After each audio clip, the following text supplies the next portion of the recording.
क्या आपको पता है आपकी एक हैबिट है जो आपके लिए एक जहर का काम कर रही है। एक जहर जो धीरे धीरे आपको अंदर से खोखला और कमजोर करता जा रहा है, लेकिन फिर भी हर रोज आप इस जहर को चाहो ना चाहो रोज पी रहे हो, और इस जहर का नाम है over thinking. Times of India के एक रीसेंट आर्टिकल के मुताबिक ओवर थिंकिंग सिर्फ एक हैबिट नहीं है, बल्कि ये इतनी खतरनाक हैबिट है जो आपकी मेंटल और फिजिकल हेल्थ को पंचर कर सकती है। ये आपको एंजाइटी दे सकती है, पैनिक अटैक्स दे सकती है, इररेगुलर स्लीप्स, हाई ब्लड प्रेशर और न जाने दुनिया भर की कितनी सारी बीमारियां इससे जुड़ी हुई है। इसलिए अगर आप भी रोज कभी ना कभी कहीं ना कहीं ओवर थिंकिंग के समुद्र में गोता मारते हो तो ये जान लो कि इस समय के साथ आपको दीमक की तरह खोखला करता जाएगा। लेकिन मैं आपको सिर्फ इस वीडियो में डराने नहीं आया हूँ, मैं आपको अवेयर करने आया हूँ कि ओवर थिंकिंग कितनी सीरियस चीज है। लेकिन इस वीडियो में हम कुछ प्रैक्टिकल और सिंपल सोल्यूशंस की बात करेंगे जिसे अगर आपने अपनी लाइफ में अप्लाई कर लिया तो आप बहुत ही सिंपल, इफेक्टिव एंड इजी तरीके से ओवर थिंकिंग को बीट कर सकते हो। तो अगर आप उनमें से हो जो एक ऐसी वीडियो चाहते थे जो आपकी ओवर थिंकिंग वाली हैबिट को जड़ से मिटा दे, तो मेरे प्यारे दोस्त ये वीडियो आपके लिए ही है। इस वीडियो में हम प्रॉब्लम्स की एंड सोल्यूशन दोनों की ही बात करेंगे, इसलिए without wasting any time let's start.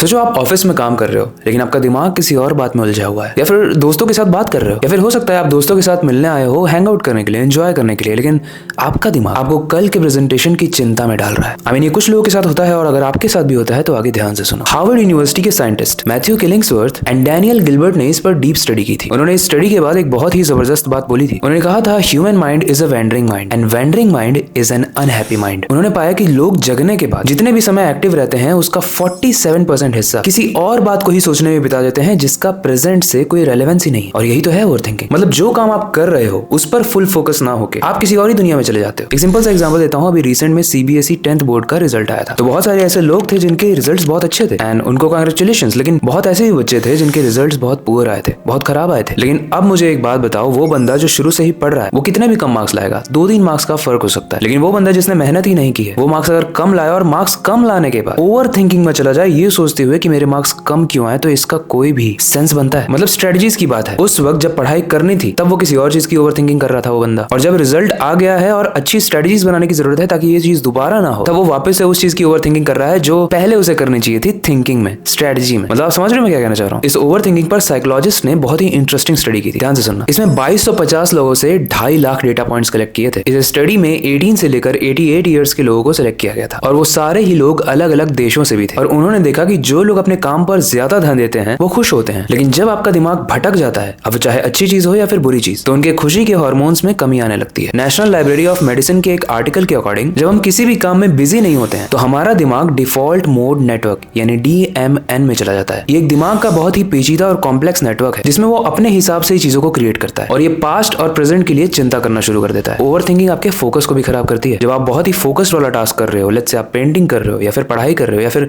Office का कोई भी इंपॉर्टेंट प्रोजेक्ट कर रहे हो, उस वक्त आपको अगर ओवर थिंकिंग हिट करती है तो ये आपको एक समुद्र में ले जाएगी जिसमें आप डूब ना जाओ उसकी टेंशन आपको उस वक्त होगी जबकि आप तो कंप्यूटर पे कुछ टाइप कर रहे हो। This is over thinking. Researches बताती हैं कि ये जो DMN था यानी डिफॉल्ट मोड नेटवर्क, ये भी एक ओवर थिंकिंग का रीजन हो सकता है। और ये कब होता है? जब आपका दिमाग खाली होता है या आप अपने दिमाग को जब ट्रेंड नहीं रखते हो। लेकिन ये DMN यानी डिफॉल्ट मोड नेटवर्क किन लोगों में होता है? स्पेशली उन लोगों में ज्यादा होता है जिनकी एंजाइटी और डिप्रेशन से रिलेटेड कोई ना कोई सिनेरियोज हैं। अब गाइस, ओवर थिंकिंग आप पॉजिटिव करो या फिर नेगेटिव, ये आपके दिमाग को ब्रेन फॉग कर देती है। ये चीजों का क्लियर होना बंद कर देती है, और ये आपने महसूस भी किया होगा। अभी रिसेंटली में एक बहुत ही अमीर बिलियनर ने एक बात कही थी। हर्ष गोइंका ने एक ट्वीट किया था और उन्होंने कहा था कि अगर आपको ओवर थिंकिंग से बचना है तो आप प्रेजेंट में जीना सीखो। And you know what guys, जो जापान के लोग हैं उनके पास कुछ ऐसी टेक्निक्स हैं जिनको अगर आप फॉलो करते हो तो बहुत ही सिंपल तरीके से आप इस ओवर थिंकिंग को बीट कर सकते हो, और आप अपने दिन को, महीने को, साल को या अपनी जिंदगी को प्रोडक्टिव एंड हैप्पी बना सकते हो। तो अब डिस्कस करते हैं 5 ऐसी जापानीज टेक्निक जिसकी हेल्प से आप अपने ओवर थिंकिंग वाली प्रॉब्लम को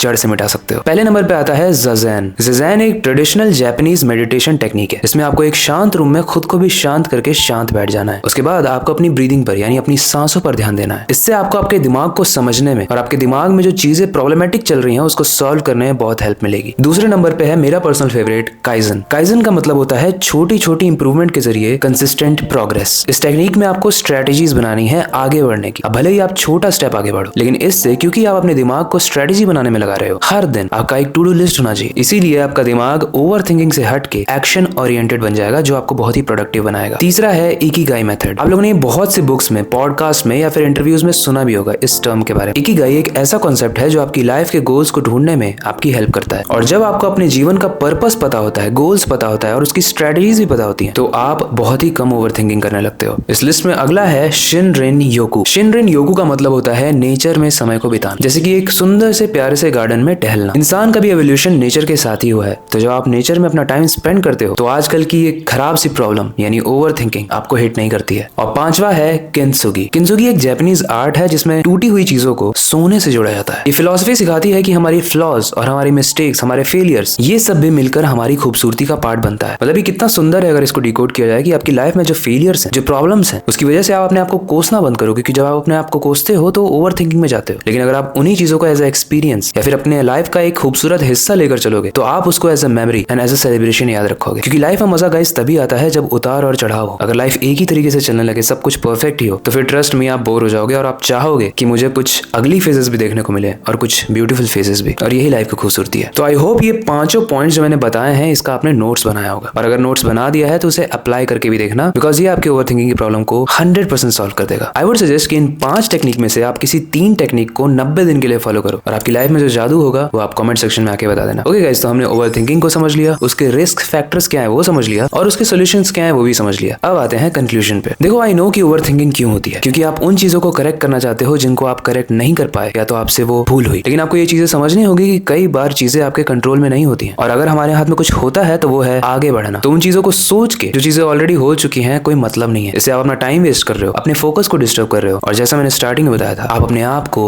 खोखला कर रहे हो। और इससे एक और प्रॉब्लम होती है प्रोक्रास्टिनेशन की, जो इससे पहले वाली वीडियो थी। अगर आपने नहीं देखा तो जाकर देखना जरूर, लोग उसको काफी पसंद कर रहे हैं। और प्रोक्रास्टिनेशन यानी टालने की प्रॉब्लम एक बड़ी प्रॉब्लम नहीं है जो ओवरथिंकिंग के साथ आती है। ये आपके डिसिप्लिन को, आपकी कंसिस्टेंसी को, आपकी लाइफस्टाइल, हर चीज को तहस नहस कर देती है। तो इस वीडियो में जो प्रॉब्लम्स के सोल्यूशन बताए हैं उसे फॉलो जरूर करना, क्योंकि उससे सच में हेल्प मिलेगी, क्योंकि वो वेल रिसर्च्ड है। बाकी आई होप आपको ये वीडियो अच्छी लगी होगी। अच्छी लगी है तो अपना जो फीडबैक है उसे कमेंट सेक्शन में बता सकते हो। आपके पास कोई सजेशन है तो उसे भी पिन कमेंट में आप सजेस्ट कर सकते हो नेक्स्ट टॉपिक के लिए। बाकी अगर आपको ये वीडियो अच्छी लगी है तो ऐसी और इन्फॉर्मेटिव वीडियोस हमारे सीखो ऐप पर अवेलेबल है, तो मेक श्योर कि आप उसे जाकर डाउनलोड जरूर करना, क्योंकि आपको वो पसंद आएगा। बाकी वक्त आ चुका है इस वीडियो को एंड करने का और नई वीडियो पर काम शुरू करने का। लेकिन जाने से पहले मैं बस एक ही चीज कहना चाहूंगा, अपनी क्यूरियोसिटी को डाई मत होने देना, नई चीजें सीखते रहना। मिलते हैं अगली वीडियो में।